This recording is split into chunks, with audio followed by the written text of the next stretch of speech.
вихід на сцену завжди особливий. Саме він задає настрій усьому конкурсному дню, усій концертній програмі. Тому відкриває конкурсну програму сьогоднішнього дня «Енергія українського народного танцю», у якому живуть характер, традиції та радість народного свята.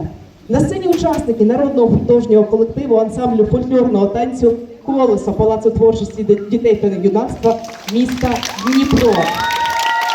Зустрічаємо солістів Данила Бубирєва, Артема Нагорного та Ігоря Кочергу. Веселі музики. Ваші оплески.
Ваші оплески солістам ансамблю «Колесо».